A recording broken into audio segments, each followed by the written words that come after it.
I'm going to talk a little bit about what Patiz was started talking about earlier. Less about the technology and I guess more about what it means and why we're trying to have this conversation. For many of you in the room today, whether you're a vendor or a client, you're asking yourself, in a world that's starting to become connected, what is going to happen and how do I start to think about it differently? And as Patiz was said, some of the little widgets and edge sensors, as we call them, are starting to become cheaper and cheaper.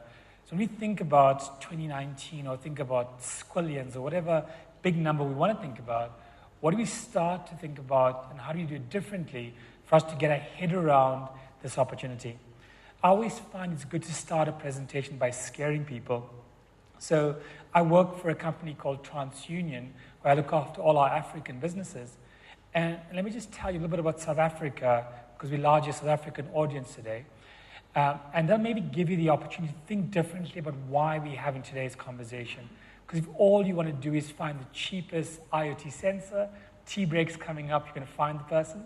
But there may be a chance to think differently about why we as techies do what we do, and is there a bigger purpose to it? So a couple things. Africa is growing at a GDP of 4.3%, which is actually pretty remarkable, considering that the United States grows at 2.2%. East Africa is growing at around 12%.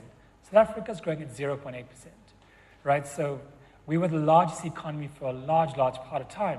So what we're in effect doing is driving down the average growth across Africa. So ultimately, if IoT can get our act together, we're going to save Africa and realize our potential. For many of you in the room, you've been told by many economists that over the next 15 to 20 years, Africa will have many of the largest high-growth countries that make up the top 10 growth economies in the world.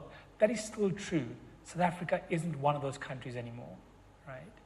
So that's kind of high-level macro stats. Locally, it's a pretty tough place, right? So 0.8% GDP, meaning the consumer industries, so retail, clothing, mortgages, cars. These are the industries that aren't firing at the moment. We're about to have a national election on the 8th of May, so we're not sure where things are going. There's uncertainty. There's concerns around foreign direct investment. Our president is driving a massive campaign globally to get R1 trillion in funding invested in the country. We have a highly indebted society. So the data we have at TransUnion, we know that more than 73% of disposable income goes towards servicing debt every month. Where's the opportunity for us to spend and grow the economy? It's quite an evil cycle. We also know that we have the highest unemployment in the world, 27.2%, with a massive group of people in the youth sector that are still unemployed. So with all of these negative stats, what do we do today? What do we have at this conversation, at this conference, that will make you do something different when you go back to your organization? Like I said, it's got to be more than just the data. It's got to be more than just the entire IoT. There's something beyond that. So I want to talk a little bit about something I call purpose-driven digital. In my previous jobs, I'm a reforming consultant. For those that used to know me, I used to work for 19 years in a business heading up digital, and before that I was a technology strategist for about 15 years. So now I have a chance to ask myself, what's really going on in the world? And for everything we do, is there purpose behind it? When we come to work, is it to draw the best IoT architecture around? Is it to hook up the best BSS, OSS stack? What are we trying to achieve? And for many of us, we just want the job, right? The job keeps us there. We know it's a tough market out there. But what's beyond that? Around 2013, I used to talk about something which I think today has become a reality. I used to say back in 2013, when digital stops being a thing, it becomes everything, right? Now we talk about a world where this year we have north of 20 billion devices connected to the internet. We all talk about 2030 being around 50 billion. And if Patiz is right, it's going to be trillions and trillions in the years ahead.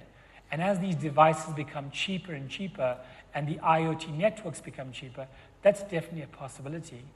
So when digital stops being a thing, it becomes everything. It means that digital isn't tangential to your strategy.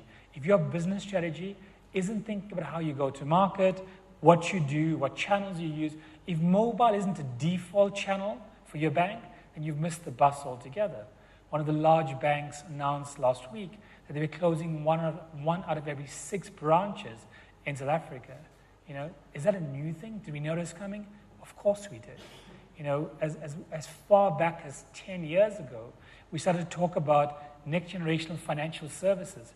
We knew then, 10 years ago, that the future of banking will be one where 80% of transactions would happen via a video teller machine, right?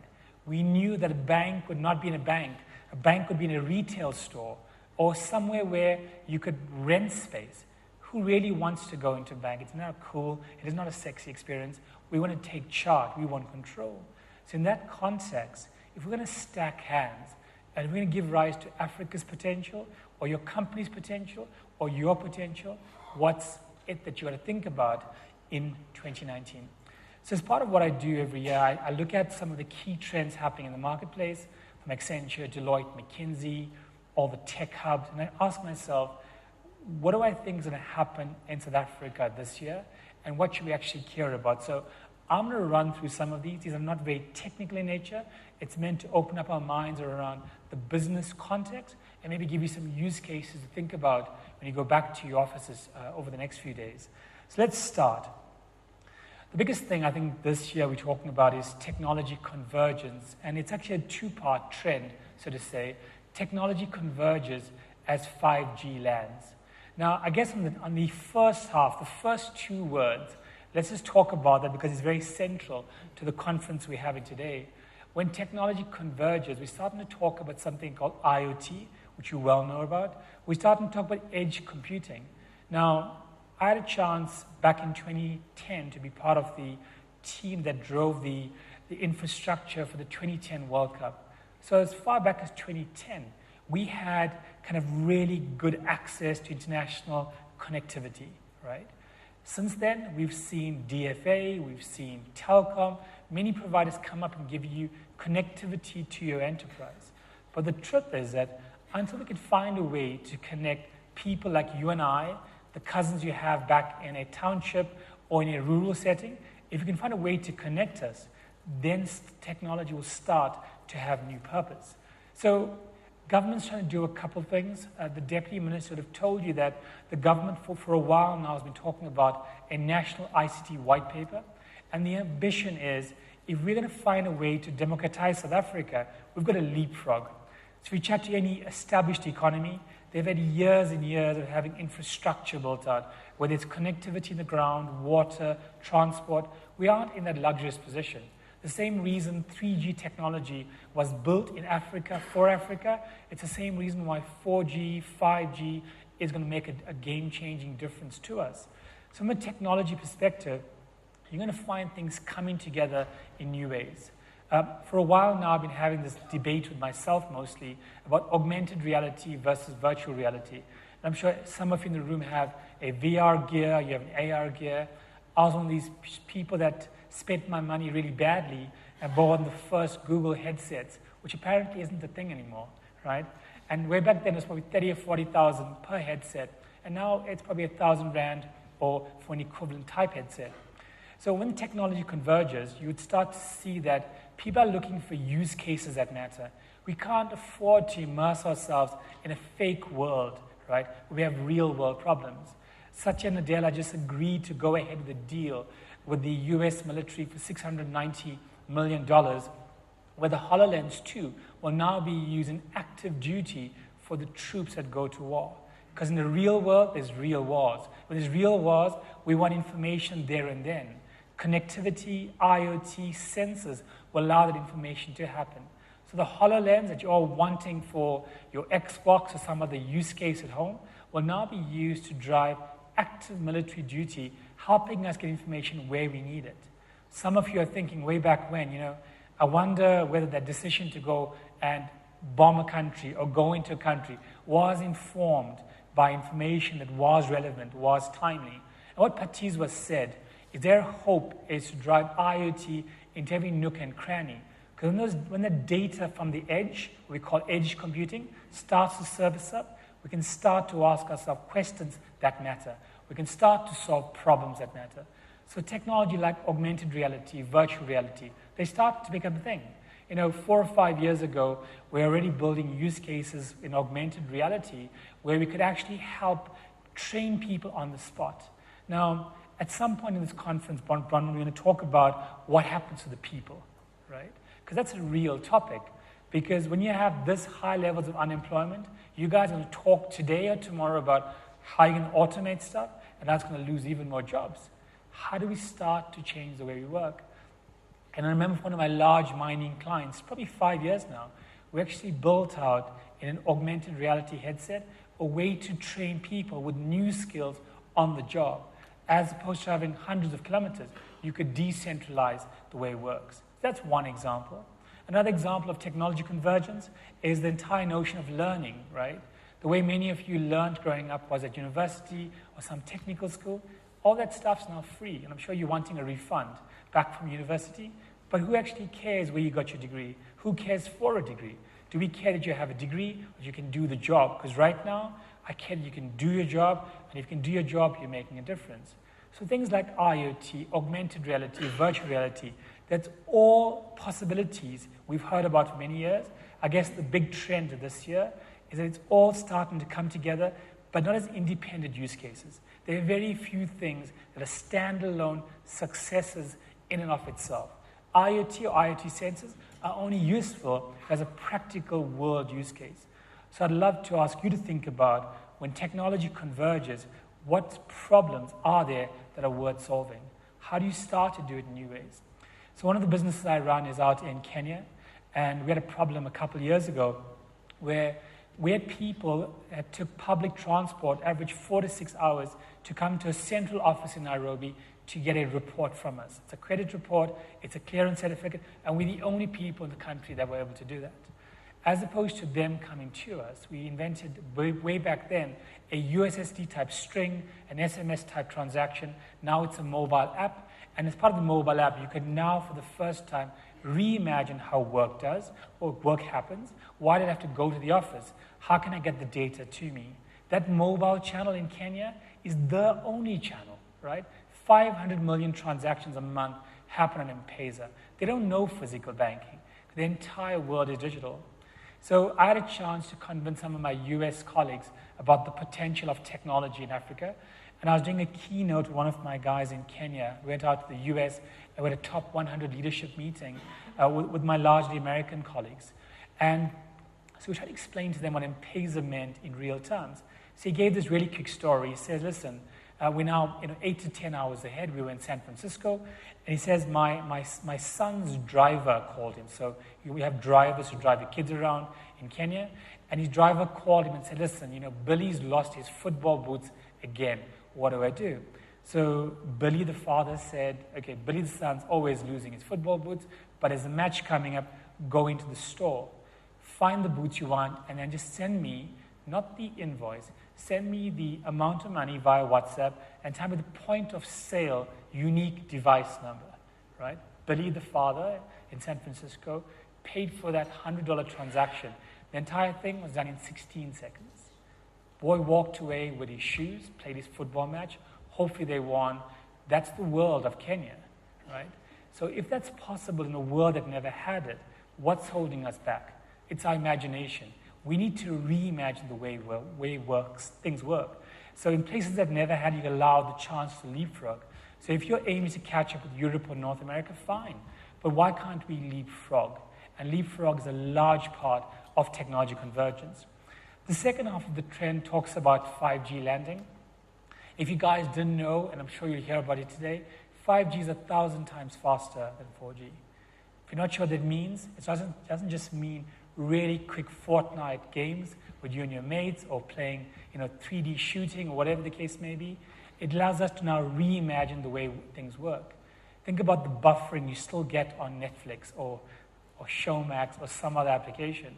What could you do if the world was connected? So the government's aspiration, right, as early back as 1994, was to make it a better life for all.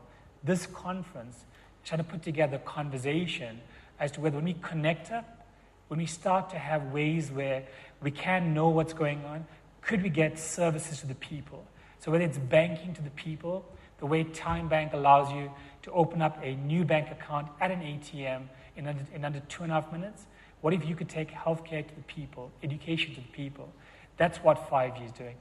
And for many of you much more learned than I am on the topic of 5G in the room, you will know that this is happening as we speak.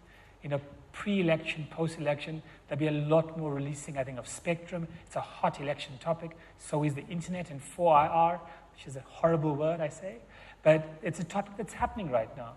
And if 5G gets released, if it gets licensed for mass usage, we can do what Lesotho, the country in the middle of South Africa, that country, they've got 5G, right?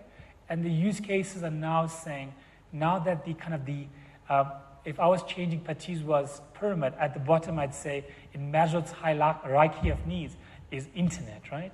Now, if we can connect up via 5G, all the other layers start to make sense because we can have that ambition. What's holding us back is a really expensive spectrum that we can't get our hands on.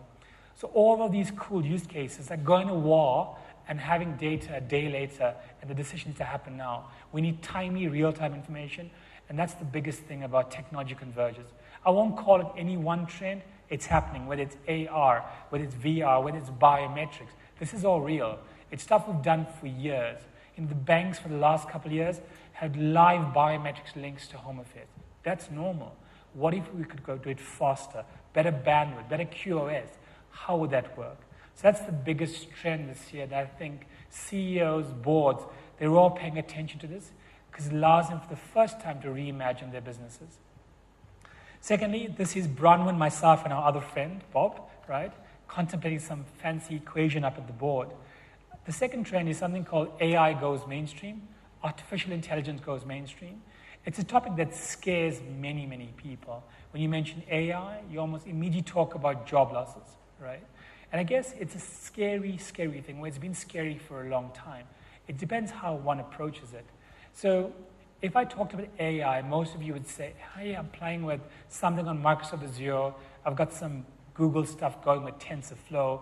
I'm currently on Watson. And that's wonderful. And then so the rest of you would say, that's wonderful. You guys can afford the really expensive stuff. What's really happened is that AI has gone mainstream on a couple levels, right? The first level is become democratized, right? So if you want to use AI, swipe a credit card on any of your favorite public providers. You could do that today.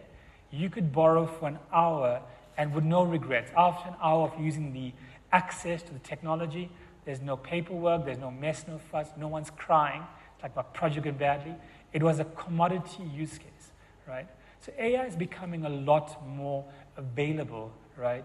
Think about the players in the room, whether you're in the telco, the IoT space, whatever you do isn't wholly unique, right? And when we think about things that are not wholly unique, like my business, I've had to realize what's a commodity, what's not a commodity. If it's a commodity, why do we still try to do it? And if it is a commodity, how do you differentiate it? And if it's not being differentiated, why aren't you buying it from Incredible Connection or Macro? What makes you special? So the biggest challenge with AI going mainstream is not the fact that it isn't available, because it is available. The biggest challenge, I believe, is the operating model. The fact that in your organization, you wanting to do this by yourself, believe that you are the best. It's like doing payroll in your organization, having a team running payroll on your server downstairs when it's available via as a service providers, right? Unless you're in the payroll business, you shouldn't do payroll by yourself. That challenge happened over the last few years. In the same way, AI at a kind of conceptual level has become a lot more mainstream. The biggest challenge I submit is people, like you and us in the room. We want to be special. We don't want to do 1 + 1 = 3. We always want to start from scratch. The biggest change in AI going mainstream is not AI replacing people, right? It's AI augmenting humans for greater effect. We had a massive win this last month. Anybody heard about the world's first middle-ear implant using 3D printed technology? Anybody hear that? That's fascinating, guys. That happened right here, University of Pretoria. It actually was on Ashraf Garda's show yesterday. It's well worth listening to. That's a use case solving a problem that people care about. Is that not purpose-driven digital, right? Because in the reality, a person could not hear, and 2 weeks later, after the implant went in, the person can now hear. How would that person feel? How do we feel as a country? We all want to claim it as ours because it's South African, and that's wonderful. But that's what AI is about. So AI isn't just about the fancy technology. It isn't about these, Sophia robots that have citizenship around the world. It is actually around how we coexist. In my own business, the business I run is a brand we all love to hate, right? It's a business that's been around since 1901, and no one ever calls me for fun, right? If you're in trouble, you're in default, you're in judgment, or you just want someone to scream at, you'll call my business, right? So we probably take the bulk. We have 25 million consumers that want to call us at some point. And remember, people are 73% indebted, right? Always in trouble. There's more debt happening all the time. A couple of weeks ago, in fact, now the second week, we launched our own voice bot, right?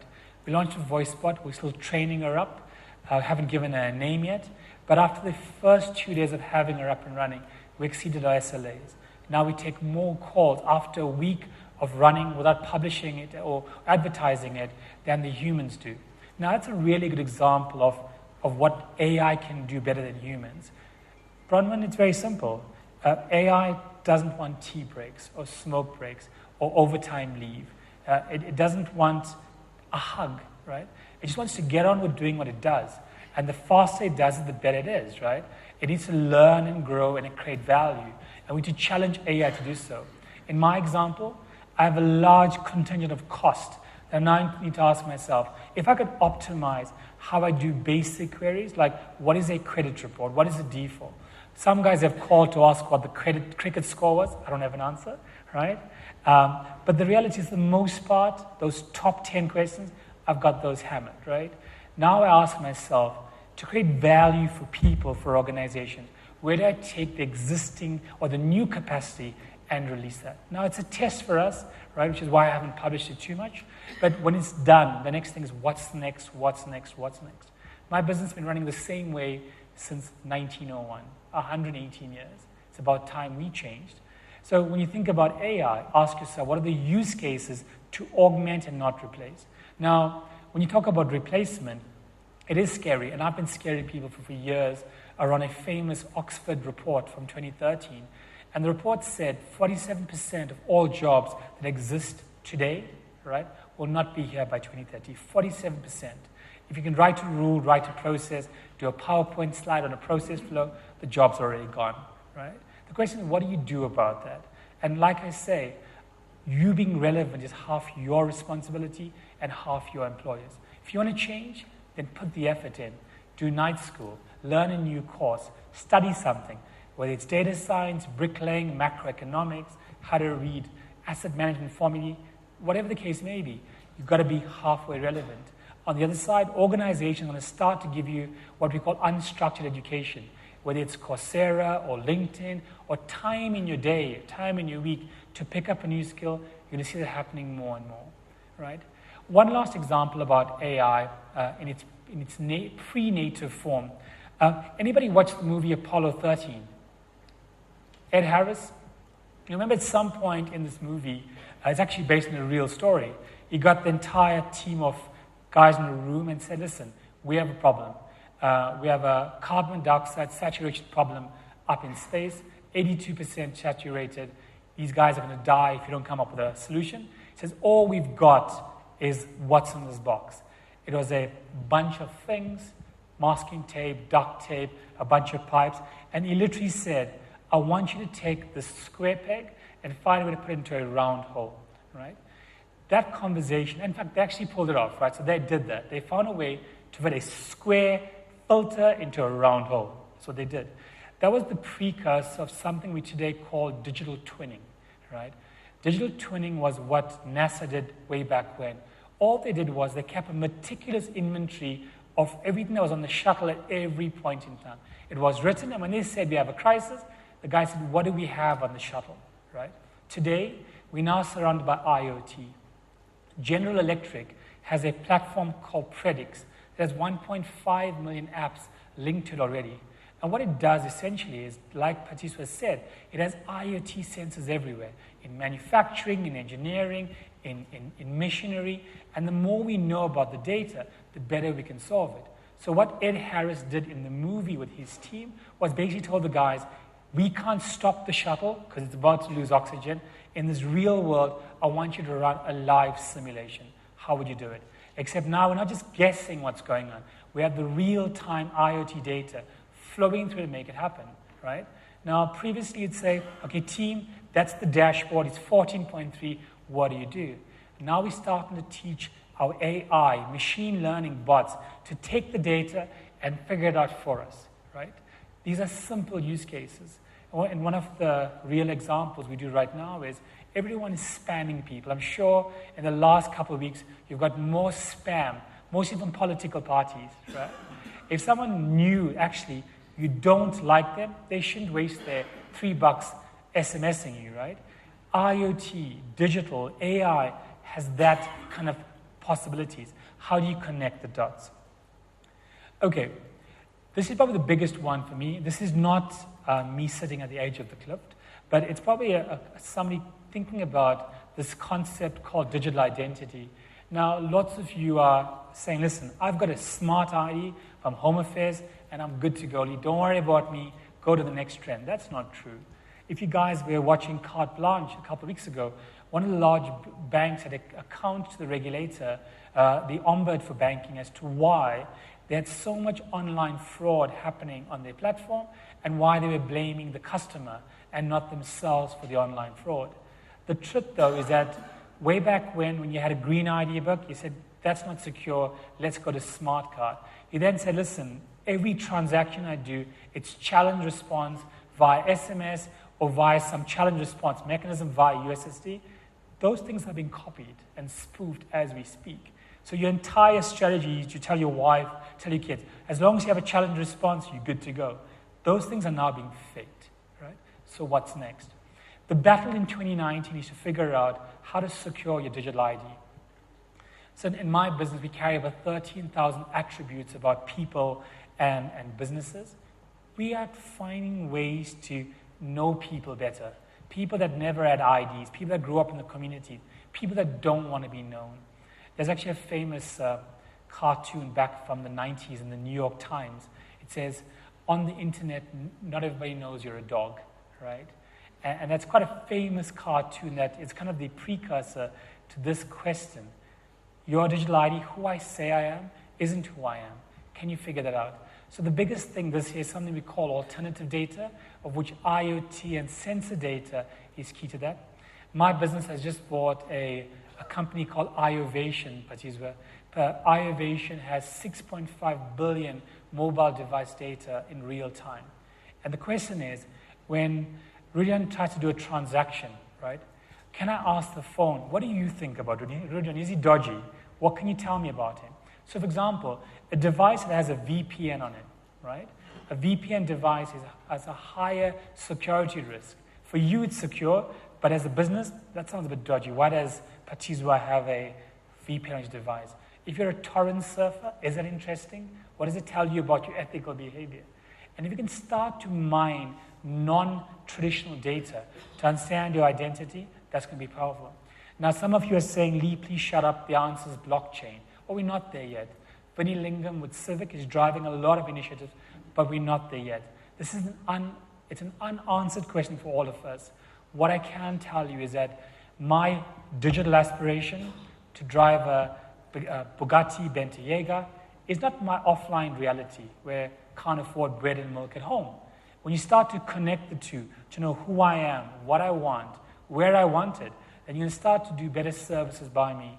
And as Patizwa said, it is about the experience you create. Because your IoT device is not a sexy thing. Those 3 pictures were not sexy, right? And they don't even come in pink stripes. They just come in one color. Whether you want it or you don't want it. So these IoT, this data, this technology, it's going to make people safer, feel better, and the value is created on top of that. So let's just wrap up on a couple things. So in the data privacy game, whether it's IoT, you're going to start to worry about lots of things. My business, I'm personally liable under POPIA and GDPR and the National Credit Act, so I take it quite seriously. In your business, all this data flowing around, what scares you?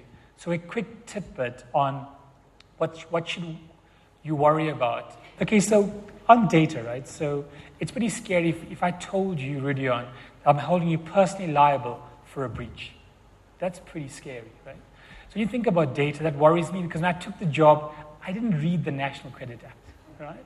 But it says there, step 1, 15% fine. Step 2, send the CEO, right? So I'm that guy. But on a more general level, it's quite scary thinking about data. So if you haven't heard about the GDPR and you have a business that's multi-country or you have operations in the EU, it's quite a scary thing, right? Now, but that is not just scary, because the GDPR seeks to help protect your consumer data in terms of processing, in terms of what it gets used for, in terms of what we call prescribed purpose. These are all real things in terms of GDPR. But that's not the scariest thing I could tell you today. Let me give you a scarier story. So there was a ruling recently somewhere in the world, I won't mention the specific example, of a person that had a pacemaker, right, that lost a case in a court of law against the insurer. The insurer said, you lied on your claim, and the guy with the pacemaker said, no, I didn't lie on the claim. So in the end, the insurer won. What was the story? The guy with the pacemaker said he had a robbery at his house, everything got cleaned out, he had to jump out a window just to escape. So they said, great, tell me your story, painted out a customer journey, sounds horrendous, poor guy, right? Insurer said, that's wonderful, let's bring some doctors in. What people don't know is that pacemakers have a wireless device built into it, and you can remotely manipulate and control a pacemaker. That's why, because you actually can't open up your heart to do a replacement, so they try to manage that remotely for you. Here's what happened. They took the journey that the customer, the claimant, had made, mapped it out on a board, and then said, let's look at the data. Because clearly, if you were jumping through a window, your heart was pacing at that point in time. This dude was like chill on Netflix, right? He was like cool the whole time. He lost the case. He was put into jail, I understand, right? Now, that data, that's IoT data, right? How do you protect the consumer's interests? That's one example. Another example is, I use contact lenses. I'm not perfect. There you go, I admitted it. I use contact lenses. But contact lenses are evolving. So they're at the point now, you can have a glaucoma sensor as part of your actual contact lens. But what's next? Why couldn't we have a mini camera, which is actually what they showed at the CES show this year, right? So now I have a camera that's meant to check what's going on. But where does it go? And what does it do? And what if it does things you don't want it to do? So popping into the girlfriend's house before I go home to my wife, right? Is that something you want to know? Where's the switch for the contact lens? Actually, you can't do that. So that's starting to worry. Another example is everybody's got a Fitbit, some kind of fancy Apple device, a Garmin tracker, because we all love mountain biking, right? And we have all these sensors on our arms. That's tracking your heart rate, how many kilometers you did. What else is it tracking? Because some of you are getting points from your favorite healthcare provider, getting a free milkshake while they suss you out, right? Your car, the one that says you get a better discount if you drive better. No one's got a better discount in this room, right? They probably think of giving you a premium increase in January. So that's gentlemen's in trouble, right? So that's the truth. So things like IoT trackers in sensors are good, because in an emergency, I want them to call me and say, Mr. Naik, are you okay? I've pre-deployed the ambulance, right? I want someone to say, are you okay? What help do you need? I want a helicopter to deploy. I want all of that to happen Tom Cruise style, right? That's the good side. On the bad side, there's invasion happening. And the third example is there's a company that is starting to offer employees in the organization a free RFID implant. So it's an NFC device, small, the one that your dog has, no one knows it's there, under your skin. Now, it's really cool because when you enter the building, they know you're coming. Wonderful. But they also know what time you start, what time you end, right? They only know your eating habits potentially, and they start to track you. So the biggest concern in data privacy is now we've got POPIA coming by 2020, right? So the reason I say 2020 is that when it gets promulgated, which will only happen after the elections, you will have a year before penalties kick in. And the penalties are severe. So if you don't know POPIA, I've actually published a blog today. You'll find it on IT Web. So check it out. Oh, sorry, I can say IT Web. Online. So have a look at that one. And then the second is GDPR. It talks about GDPR and POPIA. Let me scare you, though, in terms of data, right? The next piece of legislation that's going to come out, which is being worked on as we speak, is called the Internet of Bodies, right? It caters specifically for wearables and ingestibles. So I've used a pacemaker that has wireless in it.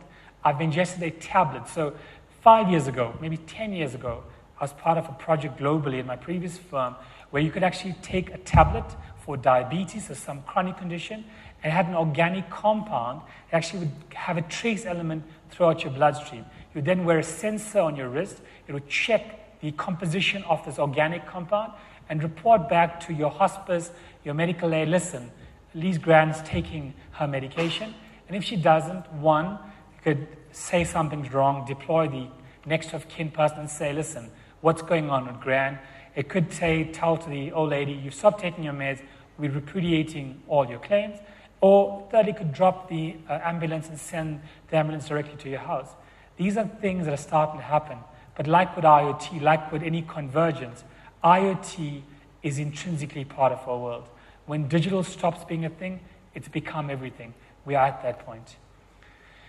And then finally, this is probably why I started this conversation. How do you rediscover purpose in a changing world? So if I told you that digital is intrinsically part of our world, if I told you that 5G, which is 1,000 times faster than any other communication technology that we have access to right now, if I told you that you could do whatever you want, you could do it differently, what would you say?